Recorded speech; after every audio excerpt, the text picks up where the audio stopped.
Assalamualaikum warahmatullahi wabarakatuh. Baik, sebelumnya pada kesempatan hari ini saya akan menjelaskan terkait dengan gaya dan biomekanika ya. Mungkin sebelumnya ada yang sudah pernah dengar istilah gaya dan biomekanika sebelumnya. Ya betul, untuk gaya sendiri itu secara definisi adalah tarikan atau dorongan ya yang berkaitan dengan objek atau benda secara keseluruhan ya, sehingga bisa mempengaruhi dari objek atau benda tersebut. Dan gaya tersebut, suatu objek tadi bisa bergerak ataupun berhenti ataupun lebih cepat, lebih lama, lambat dan lain-lain. Sedangkan kalau kita belajar terkait dengan biomekanika sendiri, kita tahu bahwa mekanika itu adalah bagian dari cabang ilmu fisika yang mempelajari gerakan dan perubahan bentuk suatu benda yang diakibatkan oleh gaya yang bekerja pada benda tersebut. Sedangkan kalau kita belajar yang berkaitan dengan biomekanika, tentunya berkaitan dengan bios ya, suatu yang hidup ya, dan kaitannya dengan penerapan mekanikanya tadi ya. Jadi prinsip kerja atau yang mempelajari kaitannya dengan perubahan bentuk ataupun materi yang diakibatkan oleh gaya tersebut ya. Selain itu juga di biomekanika tentu kita akan mempelajari terkait dengan aplikasi beberapa penggunaan alat-alat kesehatan yang digunakan oleh manusia yang bisa mempermudah ya dan juga memperingan dalam melakukan aktivitas fisik ataupun kerja tersebut. Sebagai salah satu contoh mungkin yang terdapat pada slide gambar judul ini ya, bagaimana ketika kita mengangkat beban yang sangat berat, kemudian dengan gaya yang ringan beban tersebut dapat diangkat. Nah, salah satunya entah itu dengan menyeret, dengan tarikan, ataupun dengan memberikan atau meminimalkan gaya geseknya ya, dan lain-lain. Ini adalah salah satu beberapa penerapan biomekanika yang ada dalam tubuh kita. Nah, kita sebagai petugas kesehatan tentunya pentingnya mempelajari gaya dan biomekanika ini tentunya untuk selain menerapkan prinsip-prinsip mekanika sederhana tadi ya, pada baik itu pada pasien ataupun pada diri kita ya, untuk tentu mencegah atau menghindari terjadinya cedera ya, baik itu pada pasien ataupun petugas kesehatan. Nah, berikut adalah bagaimana salah satu contoh penerapan gaya dan biomekanika ya dalam tubuh manusia yang bisa diaplikasikan kaitannya dengan prinsip tadi.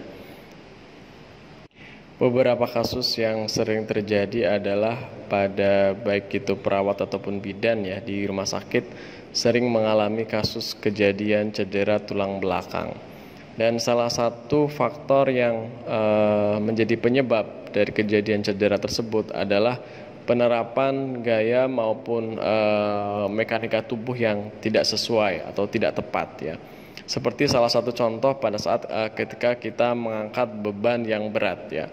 Ketika kita mengangkat beban yang berat tentu sebagai tumpuan pada saat kita mengangkat beban berat tentu yang dilakukan adalah bukan bertumpu pada tulang belakang seperti pada gambar berikut ya, di mana ketika pasien ataupun perawat misalnya mengangkat beban ya dengan menggunakan tumpuan tulang belakang seperti ini, maka yang terjadi adalah akan terjadi resiko cedera tulang belakang ya. Jadi tulang belakangnya bisa mengalami fraktur, patah, atau terjadinya kejepit saraf ya pada tulang belakangnya. Jadi yang betul adalah pada saat kita mengangkat tumpuannya adalah paha ya. Jadi paha kita yang lebih kuat sehingga pada saat mengangkat beban atau benda yang berat prinsipnya adalah dengan kita melakukan tumpuan pada tulang paha tadi dengan cara tulang belakang tetap berdiri disejajarkan atau tetap lurus ya, sedangkan paha yang kita gunakan untuk mengangkat atau sebagai tumpuan kita tekuk atau kita lipat atau kita bengkokkan tadi ya untuk sebagai tumpuannya. Nah, selain itu pada saat kita mengangkat bebannya tadi, untuk meminimalkan beban tadi, maka teknik yang bisa dilakukan adalah dengan cara apa kira-kira? Ya, yaitu dengan cara mendekatkan, yaitu benda yang diangkat sedekat mungkin atau seminimal mungkin dekat dengan sumbu tubuh kita. Ya, semakin mendekati sumbu tubuh kita, badan kita, maka benda tadi akan semakin ringan tentunya ya. Jadi ini kalau kita mengangkat posisi dalam posisi bungkuk seperti ini, diangkat bebannya dengan posisi kita jongkok, kemudian benda atau beban tadi dekatkan dengan lebih dekat dengan sumbu tubuh, itu lebih ringan daripada ketika kita mengangkat dalam posisi bungkuk dan tulang belakang seperti ini ya, atau menjauh. Begitu juga pada saat kita mengangkat pasien, misalnya ada pasien pingsan ya, kemudian kita mengangkat beban tadi secara bersamaan. Tentu pada saat kita mengangkat beban secara bersamaan, di mana posisi tangan terbuka dengan posisi tangan didekap, artinya pasien tadi dekat dengan tubuh kita, mendekat ke tubuh kita, maka tentunya beban yang kita hitung tentunya akan lebih berat pada saat kita mengangkat pasien dalam kondisi tangan yang terbuka ya, dibanding dengan yang tangan dilipat atau difleksikan ke dekat dengan sumbu tubuh kita. Artinya nanti posisi pasiennya agak miring, memang tidak terlentang atau supinasi. Tetapi ingat sekali lagi, dengan mengangkat seperti itu beban lebih ringan.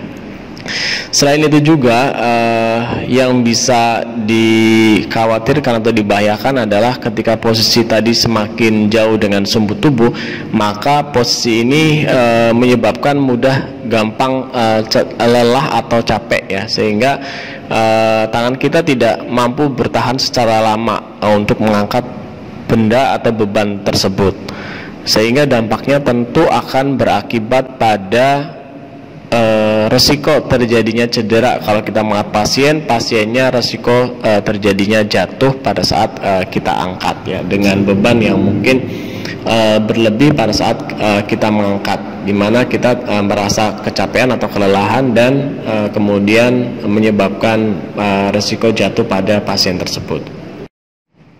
Beberapa aplikasi yang lainnya adalah terkait dengan gaya gravitasi ya. Dan dalam hal ini contoh gaya yang mungkin familiar yaitu gaya gravitasi ya, dimana pada gaya gravitasi ini terjadi gaya tarik menarik sebuah benda yang intinya menuju ke pusat bumi, sehingga dengan adanya gaya gravitasi ini akan menyebabkan sebuah benda ketika dilempar sejauh apapun maka akan jatuh ke bumi tadi ya. Lain halnya ketika kita berada di luar angkasa di mana tidak memiliki gaya gravitasi, maka yang akan terjadi adalah tubuh kita akan bergerak bebas, artinya melayang ya. Ketika benda tadi yang harusnya jatuh ke bumi atau jatuh ke dasar tanah tadi, maka benda tadi karena tidak memiliki gaya gravitasi akan cenderung melayang ya, sehingga benda tadi tidak jatuh.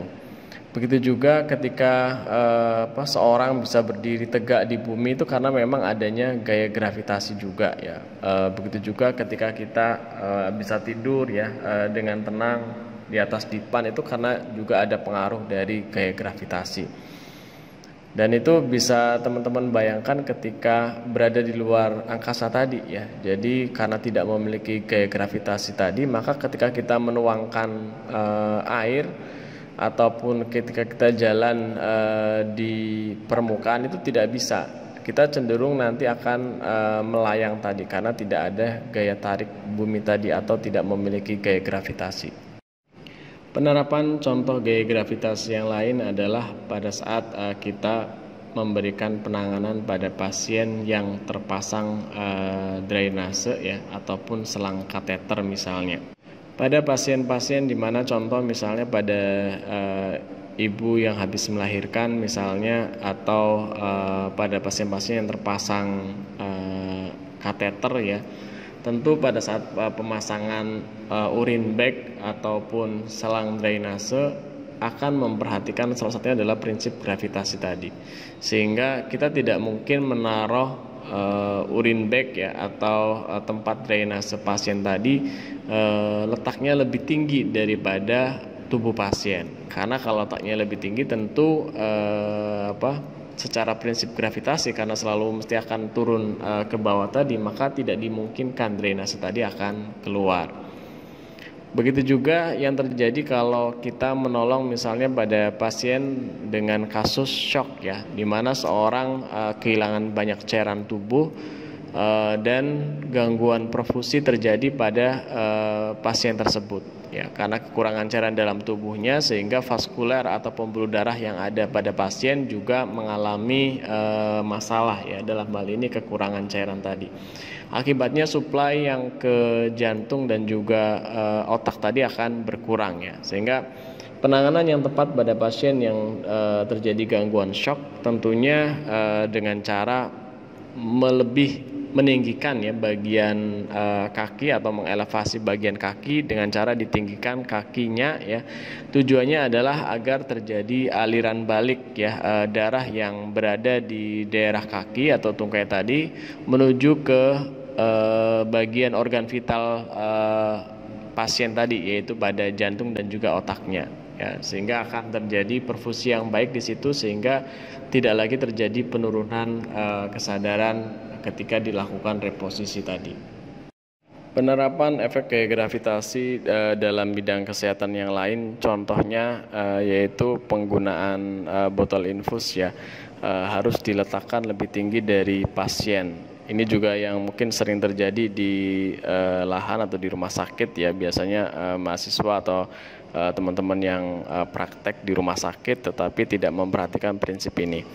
Nah, ketika seorang dipasang infus tentunya ini biasanya pada saat pasien ke kamar mandi ya atau ke toilet itu kan mau tidak mau harus dibawa pelabotnya. Yang jadi masalah adalah ketika pasien tadi mengambil pelabot yang berada di tiang infus tadi, kemudian karena tidak mau ribet ya, jadi tiang infusnya ditinggal, kemudian hanya membawa pelabotnya. Tetapi pasien ini lupa mengunci atau mematikan dari selang infus setnya tadi.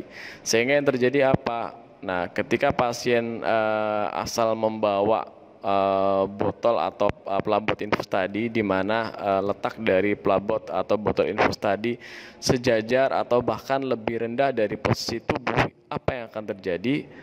Nah, yang terjadi tentu akan darah yang berasal dari lengan atau dari tubuh pasien tadi tentu akan mengalir ya ke selang set infusnya tadi. Nah, ketika sudah mengalir banyak darah, yang terjadi panik. Dan ketika terjadi selang beberapa waktu tidak segera dinaikkan, yang terjadi pelabot infusnya tadi ya tidak segera dinaikkan, maka tentu darah yang sudah keluar tadi ketika berada di luar pembuluh darah maka akan terjadi bekuan atau terjadi clotting. Nah, ketika terjadi clotting atau bekuan tentu akan menyebabkan penyumbatan atau aliran infus dari selang pelabot atau botol tadi menjadi lebih macet atau tidak mengalir dengan baik, dan itu yang mengakibatkan beberapa pasien sering bolak-balik atau gonta-ganti pemasangan infusnya tadi ya. Begitu juga pada kasus di mana terjadi perdarahan ya, baik itu arteri ataupun vena, maka tindakan yang bisa dilakukan ketika terjadi perdarahan tersebut terutama di daerah atau di bagian ekstremitas ya, katakanlah di lengan ya atau di bagian tangan, maka prinsip yang dilakukan untuk mengurangi atau menghentikan perdarahannya dengan cepat yang bisa dilakukan adalah dengan cara menaikkan atau meninggikan tangan kita yang cedera tadi atau yang terjadi perdarahan. Tujuannya adalah ya tadi kaitannya dengan gravitasi. Nah, ketika diangkat lebih tinggi, maka jantung ketika memompa darah tadi membutuhkan lebih banyak ya, membutuhkan lebih ekstra tadi untuk dia sampai ke bagian distal atau ujung lengan yang cedera tadi. Nah, dengan kondisi lengan dinaikkan atau dielevasikan tadi, maka tentunya akan menyebabkan penurunan suplai darah yang menuju ke lengan yang terjadi cedera tadi. Akibatnya darah akan segera berhenti atau mudah dihentikan, dan yang jelas tidak terjadi perdarahan terus-menerus pada pasien tersebut. Nah, untuk contoh drainase maupun kaitannya dengan pasien pingsan tadi sudah dijelaskan di slide sebelumnya ya teman-teman.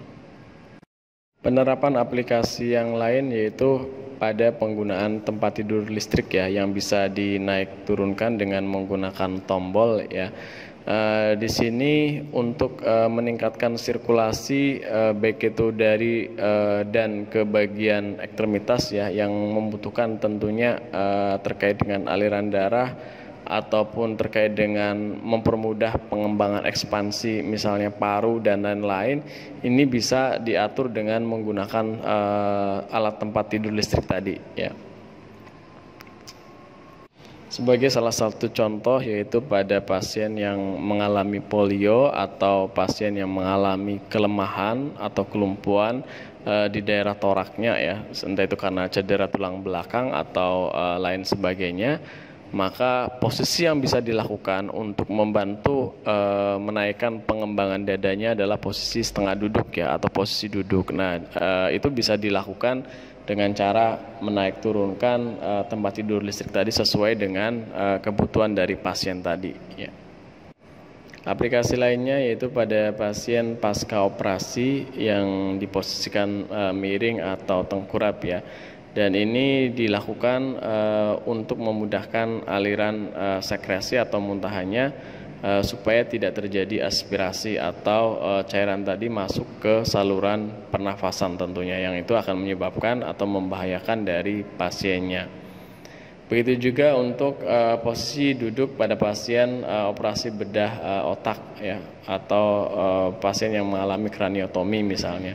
Pada pasien-pasien yang dilakukan tindakan pembedahan kraniotomi atau pembedahan di daerah kepalanya, maka posisi yang lebih tepat yaitu posisi kepala lebih tinggi ya. Jangan sekali-kali memposisikan posisi pasien ini kepalanya lebih rendah dari posisi tubuhnya. Ketika posisi kepala ini lebih rendah dari posisi tubuhnya, maka yang terjadi adalah prinsip tadi ya, gravitasi aliran darah yang dari seluruh tubuh tadi akan masuk ke bagian otak atau kepala tadi, yang tentunya akan lebih banyak sirkulasi di sana. Nah, ketika banyak cairan darah sirkulasi masuk ke bagian otak, itu justru membahayakan bagi pasiennya. Kenapa? Karena kita tahu bahwa di dalam kepala kita itu kan volumenya sudah tetap ya. Nah, ketika ada penambahan cairan ataupun darah di dalam kepala kita, 1 cc saja itu bisa mengakibatkan peningkatan tekanan intrakranial atau peningkatan tekanan kepala kita ya, volumenya. Sehingga yang terjadi ketika terjadi peningkatan tekanan tadi akan menyebabkan kerusakan pada bagian otak tadi, dan pasiennya serta-merta nanti akan terjadi gangguan saraf kranial ya tentunya, dan ini diawali dengan terjadinya nyeri kepala hebat, bahkan bisa terjadi penurunan kesadaran ya secara tiba-tiba ya ketika terjadi peningkatan tekanan intrakranial tadi. Berikutnya terkait dengan prinsip dan konsep dasar biomekanika ya. Jadi kalau kita belajar mekanika sendiri, tadi ilmu yang mempelajari bagaimana suatu objek tadi bisa bergerak dan apa yang menyebabkan benda tersebut bergerak. Dan seperti yang sudah disampaikan di depan tadi, bahwa yang menyebabkan suatu benda atau objek tadi bergerak tentu karena adanya gaya tadi. Nah, di dalam tubuh kita terkait dengan biomekanika ini mempelajari gerakan yang dihasilkan terutama oleh sistem muskuloskeletal. Teman-teman sudah tahu ya sistem muskuloskeletal itu apa?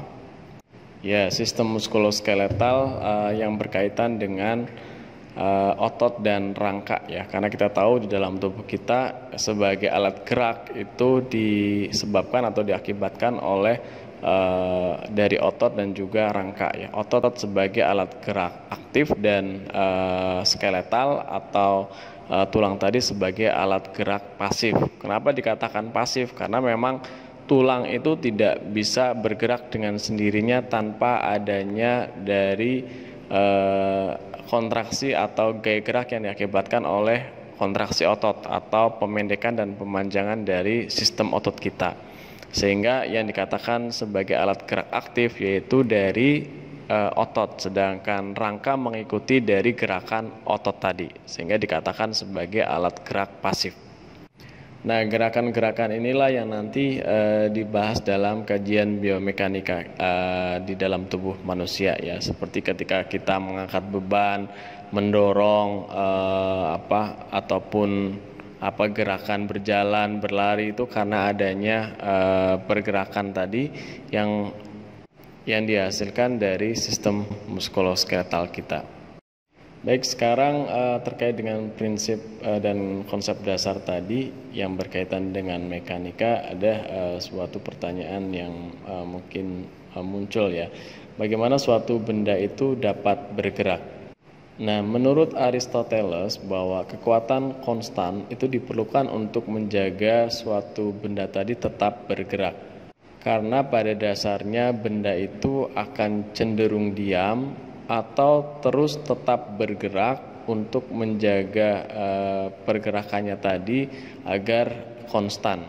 Nah, yang menyebabkan suatu benda tadi tidak bergerak atau dalam tanda kutip menjadi berhenti tentunya karena ada gaya lain yang bekerja pada benda tersebut, sehingga benda tersebut yang tadinya bergerak dia bisa berhenti.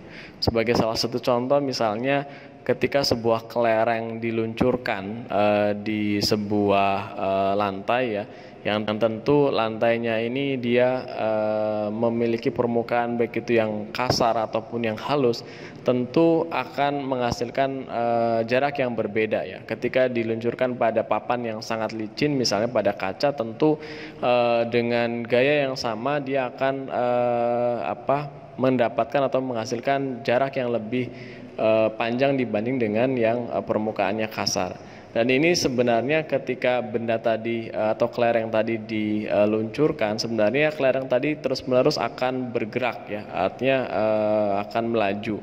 Tetapi dengan adanya gaya gesek antara permukaan kelereng dengan permukaan kaca tadi, inilah yang mengakibatkan kelereng tadi menyebabkan suatu saat dia akan berhenti. Nah, semakin kasar permukaan suatu benda, maka menyebabkan gaya geseknya atau permukaan antara benda tadi dengan benda yang diluncurkannya menjadi lebih besar, dan ini menyebabkan benda tadi akan lebih cepat berhenti ya, atau tidak bergerak lagi.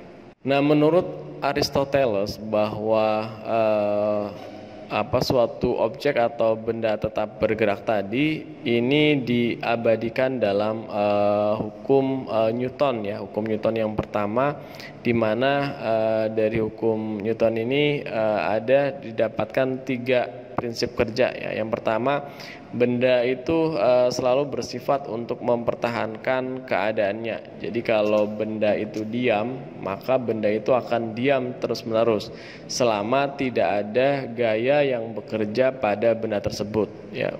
Kenapa dia bergerak? Misalnya ada kelereng kalau tiba-tiba bergerak, berarti kita sudah berpikir bahwa kelereng atau benda tadi kemungkinan ada gaya yang mendorongnya ya, bukan kekuatan gaib tentunya ya. Jadi dia bergerak entah itu karena ada kekuatan angin atau gaya gravitasi atau karena gaya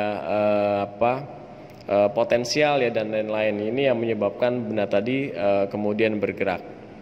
Selanjutnya yang kedua yaitu terkait dengan semua benda atau objek tadi akan terus bergerak ya bila ada gaya yang melakukan pergerakannya tadi atau yang mendorongnya tadi ya. Jadi misalnya kelereng tadi karena ada daya dorongan tadi, maka kelereng itu akan terus bergerak atau menuju dengan kecepatan tertentu selama ada gaya yang mendorong kelereng tersebut. Selama tidak ada gaya yang mendorongnya, maka balik lagi ke poin yang pertama, yaitu akan mempertahankan keadaannya tadi menjadi cenderung benda tadi menjadi diam. Itulah yang kita kenal dengan hukum Newton yang pertama, atau disebut dengan hukum inersia atau hukum kelembaman. Jadi intinya benda akan tetap bergerak atau benda tersebut diam. Atau kalau dalam rumus fisikanya, sigma F atau jumlah gaya itu sama dengan 0 ya. Sebagai salah satu contohnya adalah ketika teman-teman duduk misalnya di sebuah kursi ya.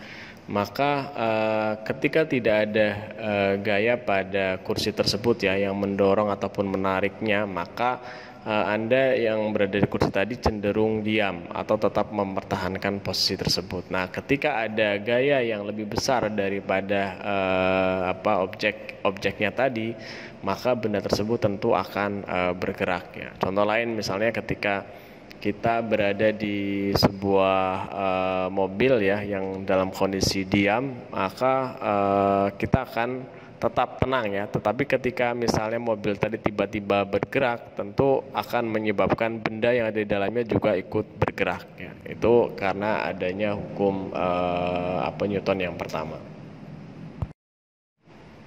Nah, sebagai salah satu contoh kasus adalah ketika ada objek atau benda ya yang diam dengan massa sebesar 6 kilo, maka teman-teman bisa hitung berapa gaya normal yang bekerja pada benda tersebut ya. Ini pembahasannya. Kita tahu bahwa di situ ada gaya normal sama gaya gravitasi ya, di mana gaya normal ini arahnya berlawanan dengan arah gaya gravitasi. Gaya gravitasi pusat bumi normalnya kayaknya ke atas ya, arah gayanya ke atas, sehingga benda tadi menjadi cenderung diam atau konstan tadi. Nah, ini hukum Newton pertama kan sigma F sama dengan 0 tadi ya.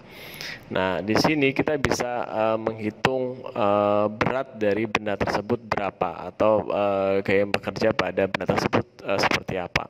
Nah, kita tahu bahwa berat itu sama dengan massa kali gaya gravitasinya ya. Jadi kita ketahui massanya sudah diketahui, gravitasi sudah diketahui, tinggal di sini beratnya adalah dikalikan ya, massanya 6 kilo dikali gaya gravitasinya adalah 10 meter per sekon kuadrat ya. Jadi totalnya adalah 6 kali 10 ada 60 Newton. Ini adalah gaya yang bekerja pada benda tersebut ya. Jadi nanti kalau ada gaya atau ini yang lain ya, dari arah yang berlawanan atau berlainan, atau dari sisi kanan dan kirinya misalnya ada dorongan atau tarikan, maka benda tadi yang tadinya diam akan ikut bergerak ya dengan arah dan gaya yang tentunya dia selain memiliki nilai juga memiliki arah tadi sesuai dengan gaya yang diberikannya ya.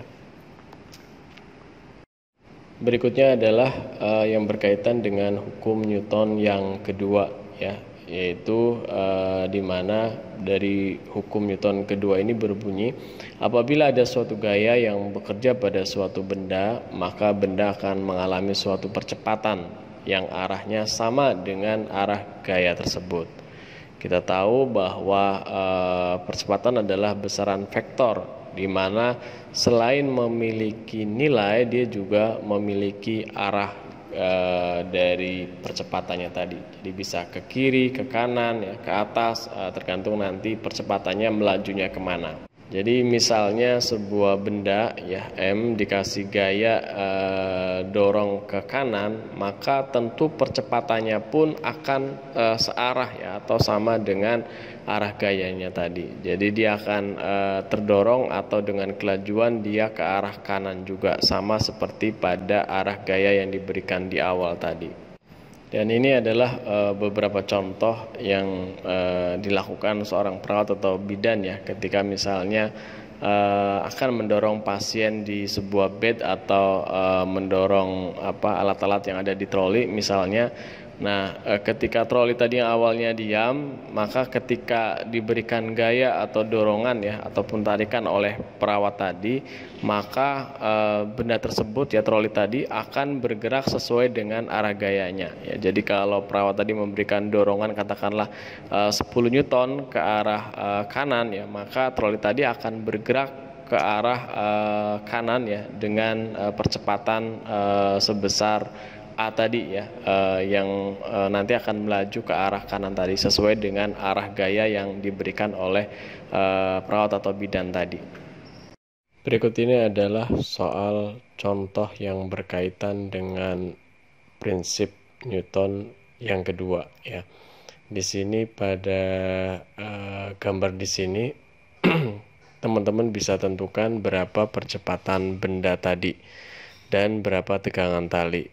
Jika ada suatu massa ya, massa A beratnya 7 kilo, kemudian dihubungkan dengan sebuah tali yang massanya 3 kilo dan ditarik dengan gaya sebesar 50 Newton ya.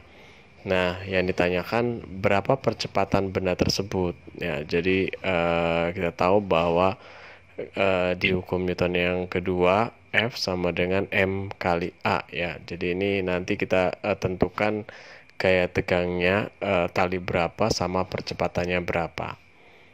Nah, di sini untuk permukaan benda itu dianggap licin ya, sehingga tidak memiliki gaya gesek antara keduanya tadi, sehingga dengan gaya yang 50 Newton tadi itu tidak dihiraukan gaya geseknya tadi yang menyebabkan perlambatannya tadi ya, kita abaikan. Nah, di sini kita tahu bahwa tegangan tali di sini itu besarnya sebesar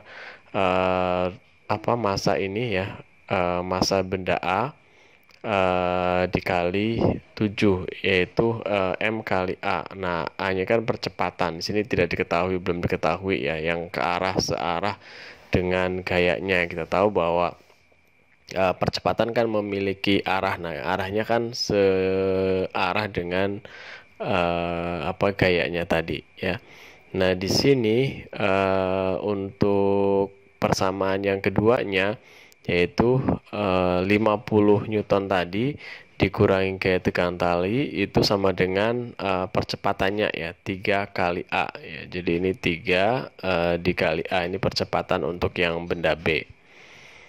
Nah, sehingga dari persamaan tadi kita tinggal masukkan 50 dikurangi tegangan tali kan 7 kali A tadi. Ini diganti T-nya tadi 7 kali A sama dengan 3A. Sehingga nanti mendapatkan hasil 50 sama dengan berarti 7A. Ini kan dikurangi sehingga pindah ke arah kanan, maka dia ditambah ya, 7A ditambah 3A menjadi 10A, sehingga diketahui A-nya atau percepatannya itu sebesar 5 meter per sekon kuadrat ya. Jadi percepatan A-nya di sini itu adalah 5 meter per sekon kuadrat.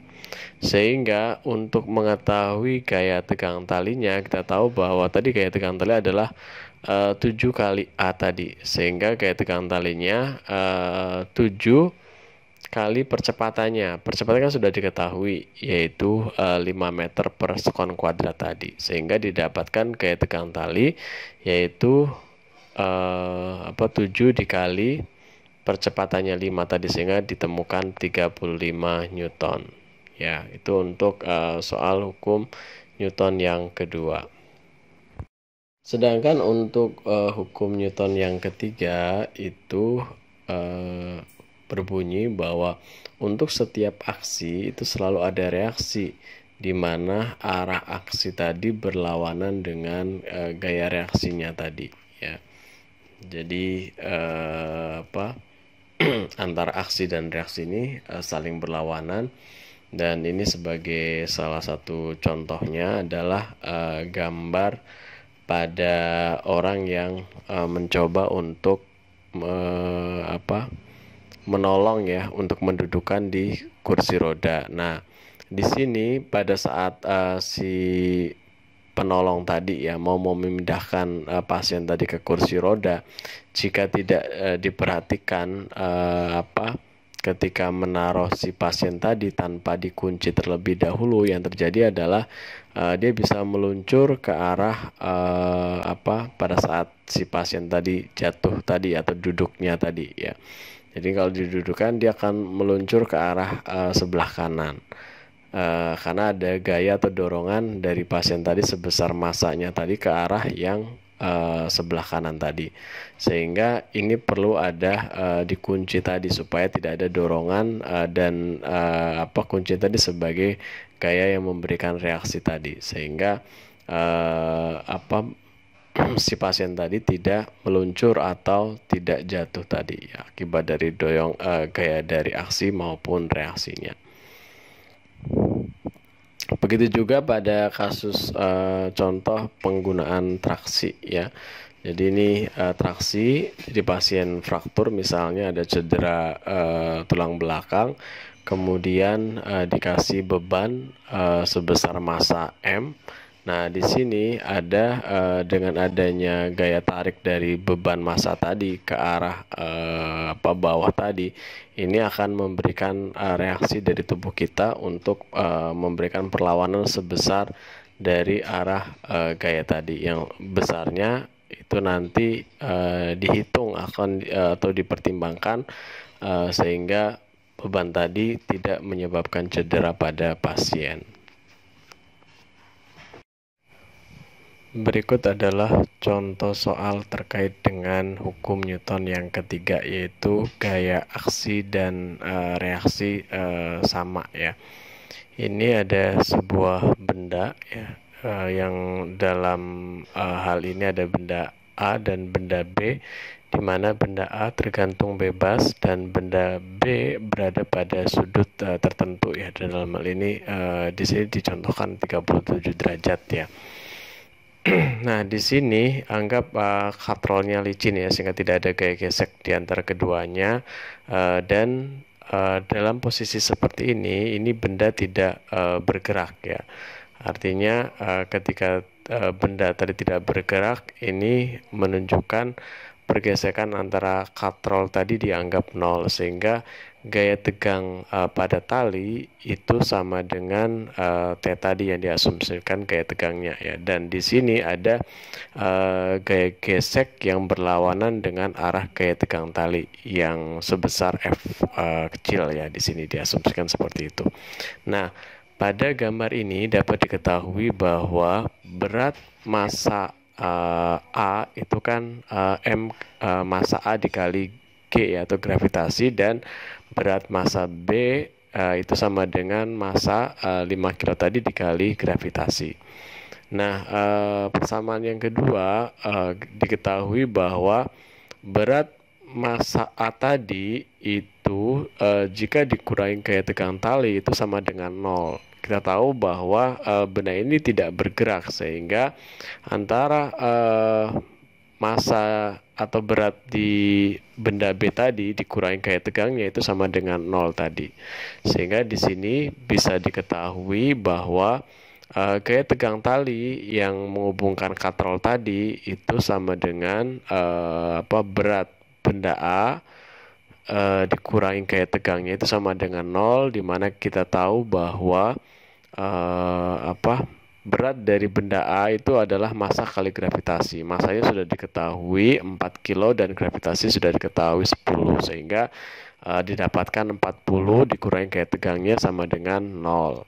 Nah, sehingga diketahui bahwa gaya tegangnya itu adalah sebesar 40 Newton tadi. Selanjutnya, untuk menghitung gaya geseknya, itu kita tahu bahwa di sini gaya tegang talinya itu kan dikurangi berat benda yang ada di B itu dikurangi gaya geseknya itu sama dengan 0 ya. Karena ini kan arahnya untuk gaya tegang tali itu berlawanan dengan arah berat benda B dan gaya geseknya ya, sehingga kita bisa mencari dari gaya geseknya tadi dengan persamaan yang sudah didapat.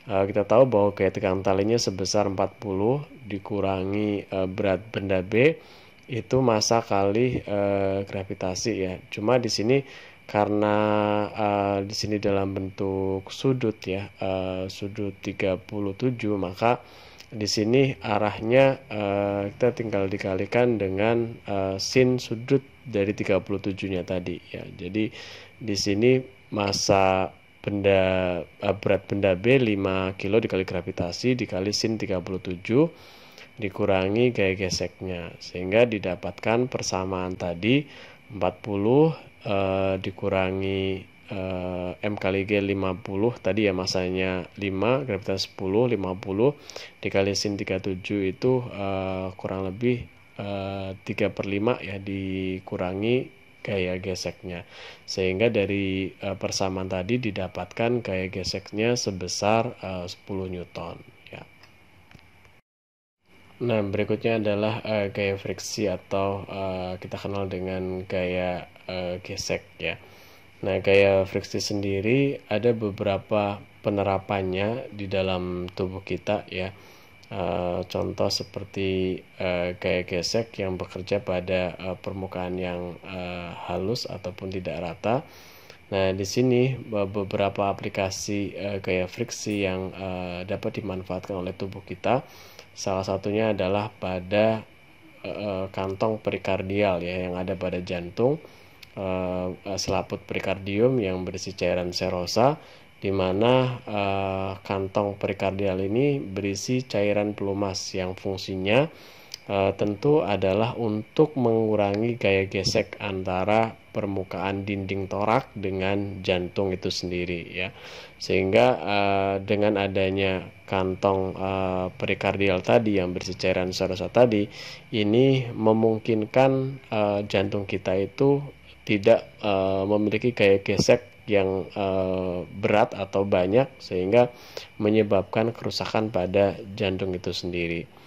Begitu juga pada paru ya, juga ada cairan pleura ya di sana. Itu juga prinsip kerjanya hampir sama untuk mengurangi gaya gesek juga.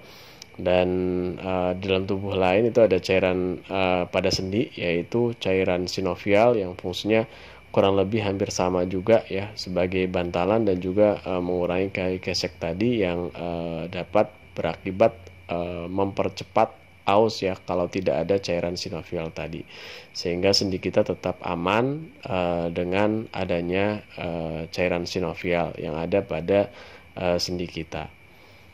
Begitu juga aplikasinya gaya gesek di sini itu pada pasien-pasien terutama yang lama menjalani rawat inap, itu kalau tidak diperhatikan terutama posisi ya pasiennya, apalagi pasiennya dengan kondisi usia yang cukup tua atau dalam kondisi lansia, yang tentu kulitnya tidak sebaik pada orang dewasa atau yang kulitnya masih masih baik lentur ya. Nah, di sini ini dengan adanya perubahan gaya gesek terutama ketika posisi pasien dalam kondisi setengah duduk ya atau semi volar. Nah, ketika pasiennya tadi beratnya lebih besar, sehingga pasiennya kalau bahasa Jawanya melorot ya, berturun ya dari posisinya tadi, merusut tadi, sehingga yang terjadi adalah gaya gesek antara permukaan kulit pasien dengan permukaan bed pasien. Dan ini kalau tidak disadari, yang terjadi adalah pasiennya akan mengalami luka dekubitus ya, atau luka yang diakibatkan karena adanya pergesekan antara penonjolan tulang yang ada pada tubuh pasien dengan permukaan yang tidak rata atau dalam hal ini agak kasar ya. Dan ini tentu dipengaruhi juga selain usia ada salah satunya adalah dari permukaan bed pasiennya juga ya, itu juga bisa berpengaruh seperti misalnya bed pasiennya tidak rapi, banyak lipatan dan lain-lain, itu juga bisa akan mempengaruhi kayak friksi tentunya yang lebih besar ya, sehingga menyebabkan resiko dekubitus lebih besar pula. Berikutnya adalah terkait dengan gaya dalam tubuh yang bekerja dalam keadaan statis atau diam ya. Di sini tubuh dalam keadaan statis itu berarti tubuh dalam keadaan setimbang, di mana jumlah gaya yang bekerja pada otot ataupun pada gaya berat tadi itu jumlahnya 0 ya, sama dengan 0. Nah, di sini di dalam tubuh kita itu ada sistem otot dan tulang tubuh manusia tadi yang bekerjanya sebagai sebagai pengumpil tadi yang nanti dalam keadaan resultan gaya itu beratnya setimbang atau sama dengan 0 tadi. Nah, di sini ada 3 kelas sistem pengumpil atau pengungkit yang ada dalam tubuh manusia ya, yang prinsip kerjanya di mana ada berbagai macam. Di situ ada titik tumpuan yang terletak di antara gaya berat dan gaya otot ya. Kemudian ada juga gaya beratnya itu di antara titik tumpuan dan gaya otot, dan yang terakhir adalah gaya otot yang terletak di antara titik tumpuan dan gaya berat. Sebagai aplikasinya tadi terkait dengan sistem pengumpil tadi yang ada dalam tubuh manusia ya. Di sini untuk yang pertama contoh ketika titik tumpuan tadi terletak di antara gaya berat dan gaya otot ya. Jadi sistem tumpuannya ada di tengah tadi. Ini ada gaya beratnya yang mendorong ke bawah dan gaya ototnya yang berada juga di antara gaya berat dan titik tumpuan ya. Jadi kalau kita mengunyah, gerakan mengunyah tadi itu sistem kerjanya di mana titik tumpuan tadi terletak di antara gaya berat dan gaya otot. Sedangkan dalam kondisi ketika kaki kita berjinjit, maka sistem gaya yang bekerja di dalam tubuh kita itu gaya berat dalam hal ini W tadi itu berada di antara titik tumpuan dan gaya otot ya. Jadi kurang lebih seperti ini titik tumpuannya ya, dan kemudian ini untuk gaya ototnya. Kemudian yang terakhir adalah di mana contoh gaya otot yang terletak di antara titik tumpuan dan gaya berat, yaitu seperti ketika kita mengangkat beban ya dengan menggunakan tangan kita, di mana titik tumpuannya ada di ujung tangan kita di bagian sikunya ya, sedangkan massa atau beratnya tadi ketika kita angkat itu sebagai gaya beratnya, dan untuk gaya ototnya itu terletak di antara titik tumpuan dan gaya berat. Selanjutnya terakhir terkait dengan gaya horizontal ya. Untuk gaya horizontal ini ada 2 mekanisme yang bekerja ya. Ada 2 gaya yang bekerja pada sebuah benda. Kalau arahnya sama, maka resultan gaya dari keduanya adalah tinggal dijumlahkan ya, sebesar gaya pertama ditambah gaya kedua, gaya ketiga, dan seterusnya. Ini kalau arahnya sama atau sejajar ya, segaris. Sedangkan apabila 2 gaya tadi bekerja pada sebuah benda dengan arah yang berlawanan, maka resultan atau hasil akhir dari gaya tersebut adalah selisih dari keduanya.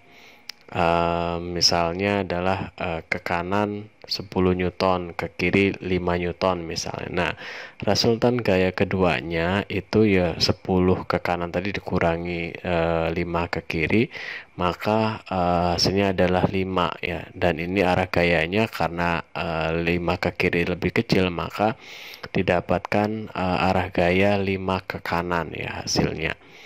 Nah, kalau yang penjumlahan memang tinggal ditambahkan dan juga hasilnya tadi searah dengan arah gayanya tadi ya. Jadi misalnya sebuah benda bergerak dengan gaya sebesar katakanlah 5 Newton ke kanan dan 3 Newton ke kanan, maka resultan gayanya adalah 5 Newton ditambah 3 Newton tadi sebesar 8 Newton dengan arah percepatan gaya ya, ke arah kanan.